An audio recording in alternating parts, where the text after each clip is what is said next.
ముసలి టైప్ ఉంది సార్, మొత్తం శరీరం దాని ముండ్లు ఆకారం అంతా.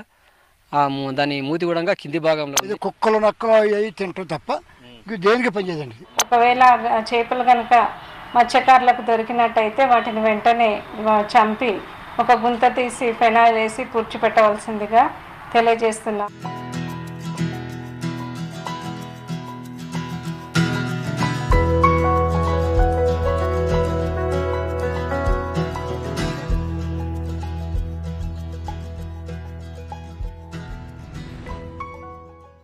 హాయ్ ఫ్రెండ్స్, వెల్కమ్ టు యాకోపలాంటి తెలుగు. నేను మీ నవీన్ తేజ్. అమ్మో, దెయ్యం చేప. ఈ చేప పేరు చెప్తే చాలు మత్స్య రైతులు బెంబేలెత్తుతారు. ఈ చేప మన యాక్వేరియం హాబీస్టులకు బాగా సుపరిచితమే. ఈ చేప కోసం మన యాక్వేరియం హాబీస్టులు షాపుకు వెళ్ళి కొనుక్కొని తెచ్చి మరీ ట్యాంకులో వేస్తారు. కానీ చేపల రైతులు మాత్రం ఇది గనక వాళ్ళ కంట పడితే మందు చల్లి చంపేస్తారు.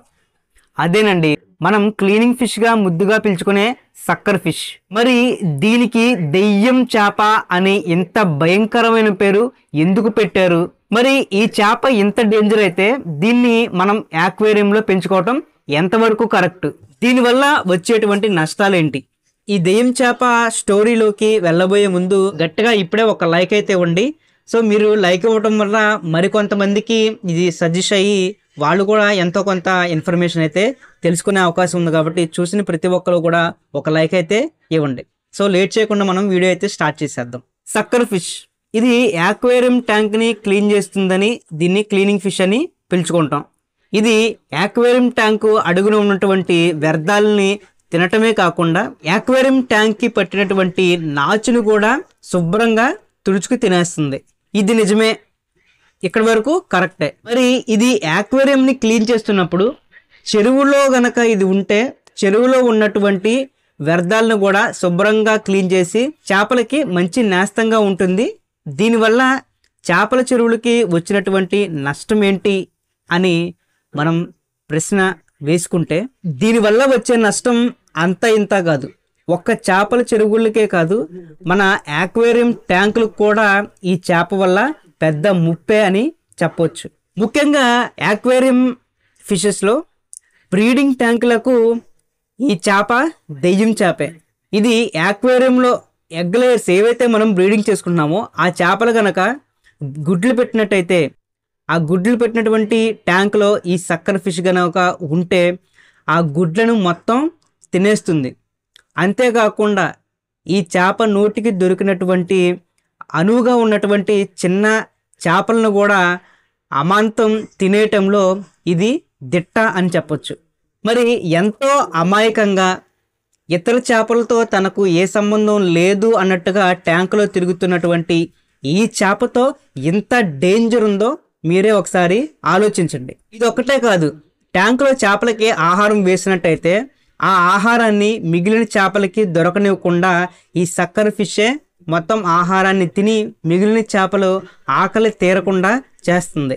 అప్పటి వరకు యాక్వేరియం ట్యాంకులో బాగున్న చేపలు సడన్గా చనిపోతున్నాయి అంటే అందులో గనక ఈ సక్కర్ ఫిష్ గనక ఉన్నట్టయితే ఇదే కారణంగా మీరు భావించవచ్చు. ఇక చేపల చెరువుల విషయానికి వస్తే ఈ సక్కర్ ఫిష్ చేసేటువంటి నష్టం అంతా ఇంత కాదు. ఇప్పుడు మనం చెప్పుకున్నటువంటి విషయాలు ఇక చేపల చెరువుల దగ్గరికి వస్తే 10 times ఎక్కువగా ఉంటాయి ఇది చేసేటువంటి నష్టం. చేపల చెరువులో ఇది గనక ఎంటర్ అయితే వందల సంఖ్యలో గుడ్లు పెట్టి వేగంగా దీని యొక్క సంతానాన్ని వృద్ధి చేస్తాయి. దీని ద్వారా ఏంటంటే చేపల చెరువుల్లో వీటి సంఖ్య క్రమంగా పెరిగిపోయి ఇతర చేపలు పెరగనివ్వకుండా చేస్తుంది.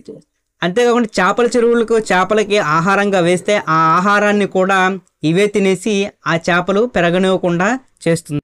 వేసిన మీద చెట్లు ఉన్నాయనుకోండి, వేసిన మీద తినేది ఒకటి ఇవే తెల్ల చేపలను పొడి చేసి ముళ్ళుతో పొడి చేసి వేసిన మీద ఇవి తింటూ ఉంటాయి. తద్వారా చేప పెరగకపోతే రైతుకి నష్టమే చేకూరుతుంది. సక్కర్ ఫిష్ వాటర్ లేకుండా రోజులు తరబడి జీవించగలదు. సో ఇంత డేంజర్ అనమాట ఈ సక్కర్ ఫిష్. ఒకవేళ కనుక మీ యాక్వేరియంలో ఈ సక్కర్ ఫిష్ ఉంటే ఇమీడియట్గా ఈ సక్కర్ ఫిష్ని తీసేసి క్లీనింగ్ కోసం స్నేల్స్ లాంటి వాటిని వేసుకుంటే చాలా బెటరు. సో ఇది ఈ దెయ్యం చేప సక్కర్ ఫిష్ యొక్క కథ. సో ఫ్రెండ్స్, ఈ వీడియో నచ్చింది అనుకుంటున్నాను. ఈ వీడియో నచ్చితే ఖచ్చితంగా ఒక లైక్ ఇవ్వండి. అంతేకాకుండా మీరు కనుక కొత్తగా ఈ ఛానల్ చూస్తున్నట్టయితే ఆక్వా ప్లానెట్ తెలుగు ఛానల్ అయితే సబ్స్క్రైబ్